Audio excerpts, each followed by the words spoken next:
Canada has always had a close relationship with the Hashemite Kingdom of Jordan, and both Liberal and Conservative prime ministers have been very friendly with Jordan's King Abdullah.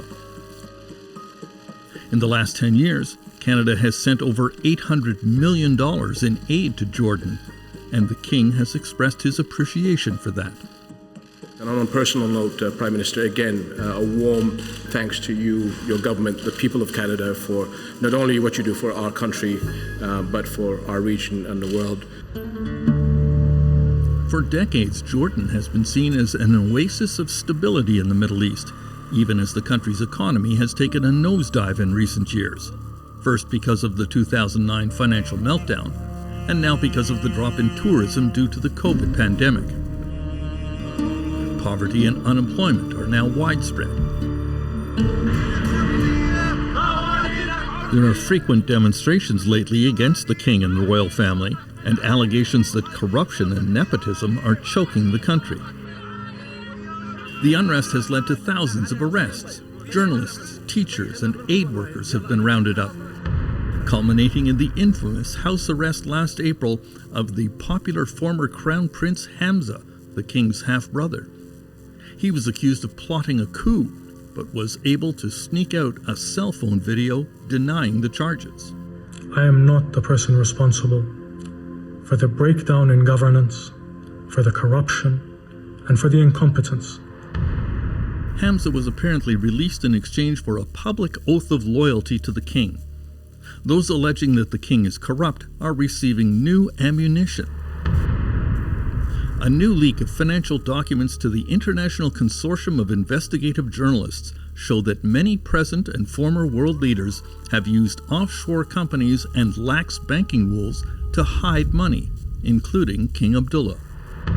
The documents reveal a long list of mysterious companies registered in notorious tax havens like the British Virgin Islands.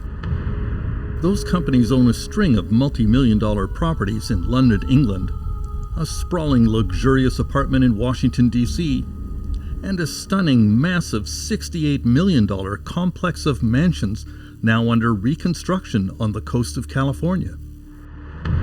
Confidential emails concerning these companies and properties took great care to conceal the identity of the true owner, sometimes referred to as you-know-who.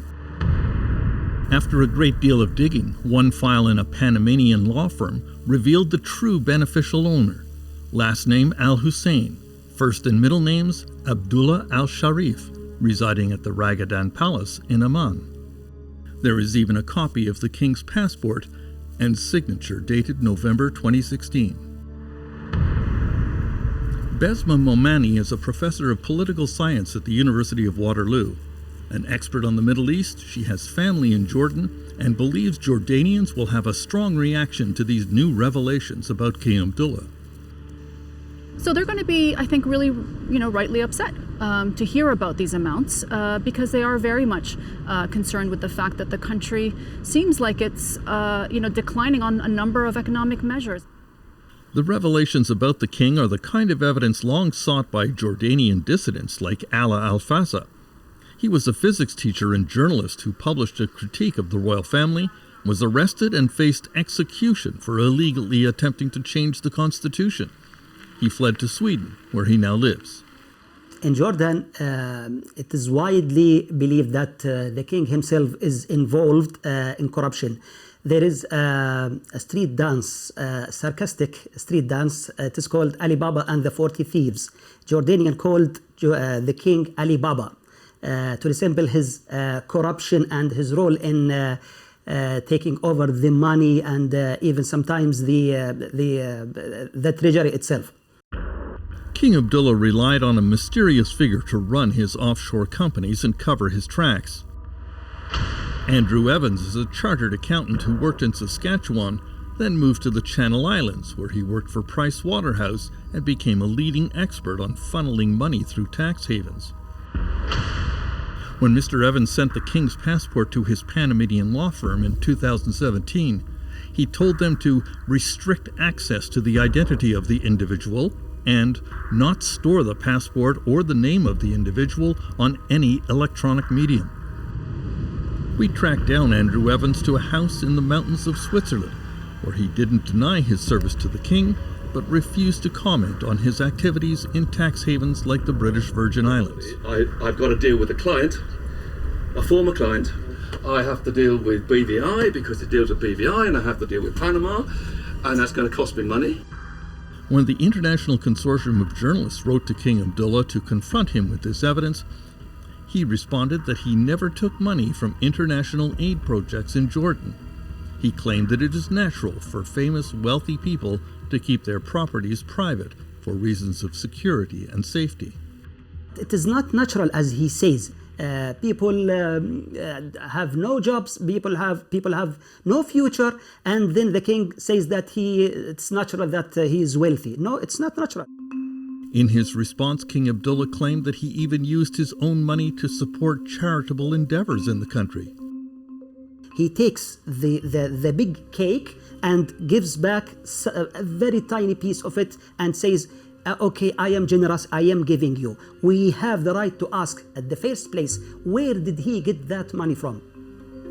In his response, King Abdullah claimed that he always paid foreign taxes due and never broke the laws of any jurisdiction where his companies operated. That appears to be incorrect.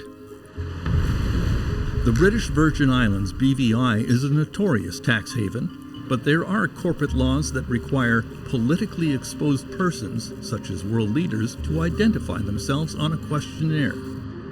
When King Abdullah's companies were asked if the beneficial owner was a politically exposed person, the answer given repeatedly was no.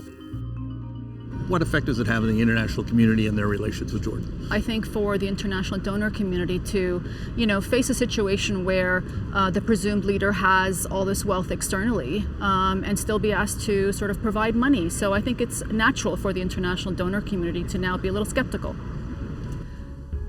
The Kingdom of Jordan recently passed laws requiring residents to report offshore holdings and bank accounts, but clearly the king does not feel bound by such laws.